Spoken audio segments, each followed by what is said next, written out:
crypto et ce Bitcoin qui remonte fortement là depuis quelques heures. On est à plus de 29 000 $ aujourd'hui. Comment expliquer cette remontada du Bitcoin? Réponse avec nos experts du club BFM Crypto dans 3-4 minutes. Auparavant, tiens, Romain Daubry nous appelle depuis Bourse Direct. Bonjour Romain. 16h32, le CAC 40 est dans le sillage de Wall Street, encore en petite baisse de 0,5% en ce moment sur le CAC, 7258 points, Romain.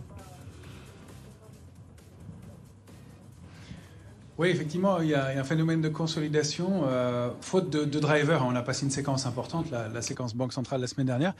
Et puis aussi et surtout, il faut bien le comprendre, l'échéance technique des marchés dérivés du mois de juin. Ça a une incidence importante, d'autant plus que c'était une échéance majeure, qu'elle s'est construite avec beaucoup d'intérêt et qu'elle a entraîné des phénomènes d'excès, notamment sur les indices américains.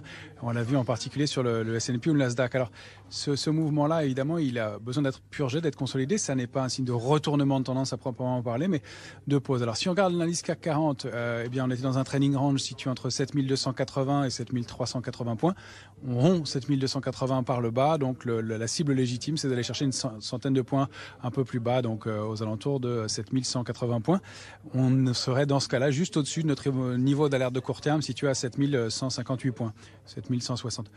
Il n'y a pas de danger à aller retoucher ces niveaux-là. Après, c'est un peu plus gênant si on va chercher la cible située entre 6994 et 7000 points, 7074 points. Ça, c'est le niveau de retournement de moyen terme, ce serait plus grave. Donc ça laisse pas mal de place pour consolider. Ce qu'il faut bien comprendre, c'est le phénomène technique sur le Nasdaq. En fait, quand on arrive au moment d'une échéance sur les marchés dérivés importantes, avec options et futurs, bien, plus le marché monte, plus le mouvement s'auto-alimente et plus il est nécessaire plus il est accentué par cette hausse elle-même. Et donc, vendredi, on a touché un point haut, on a accéléré nettement, et maintenant, il y a besoin de purger un petit peu. Alors, encore une fois, ce n'est pas un retournement de tendance profond auquel on assiste, mais un mouvement technique, et on le voit, ça se fait de façon assez canalisée, mais il y a besoin d'une petite purge sur les actions. Et le Nasdaq est un cas qui nous intéresse parce que ça laisse la possibilité de former une petite stratégie baissière pour aller chercher des niveaux techniques situés entre 13 720 et 14 060 points, qui seraient des niveaux de retracement assez idéaux. Côté société, côté valeur, les titres, quels sont ceux qui, à vos yeux, présentent du potentiel? Alors, on voit aujourd'hui l'automobile bien progresser avec le rebond en Europe des immatriculations de voitures neuves de plus de 18% quand même au mois de mai. Et on voit la part de l'électrique continuer de monter. Renault, aujourd'hui, Romain gagne 1,5%. On voit aussi Stellantis gagner 0,5%. Voilà le secteur qui se distingue le plus.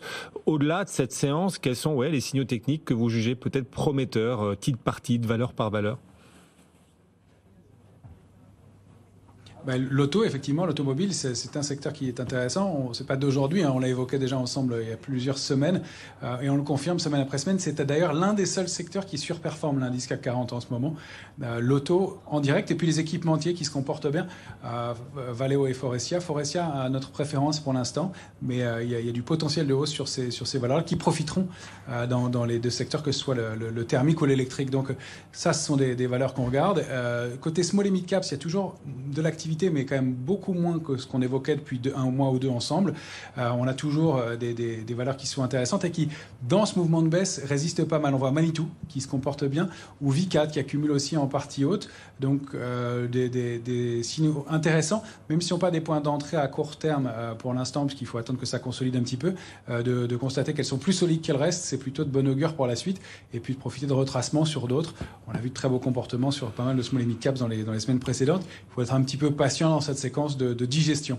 Merci. Romain Daubry avec nous en direct depuis Bourse Direct. Le CAC 40 est en légère baisse, Wall Street aussi. Rien de méchant. Après maintenant 1h06 de cotation, le S&P perd 0,4%. Mais ce qui est frappant, c'est que le Nasdaq signe pour une fois la plus forte baisse des indices américains. Oui. Nasdaq en repli de 0,9%, puisque Jérôme Powell dit qu'il y aura d'autres hausses de taux cette année. C'est ce qu'il a expliqué, Jérôme Powell, tout à l'heure devant une chambre devant une commission de la Chambre des représentants aux États-Unis. Donc d'autres hausses de taux à venir cette année. Le 10 ans américain remonte, le Nasdaq recule. Du coup, moins 0,9%, rien de bien méchant pour autant. Et du côté des cryptos, là c'est spectaculaire. La remontée du Bitcoin depuis quelques heures. Que se passe-t-il? On vient de refranchir la barre des 29 000 $.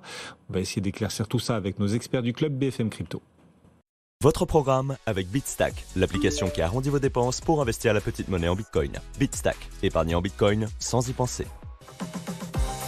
BFM Business, BFM Crypto, le club. Ah, il a le sourire, Valentin.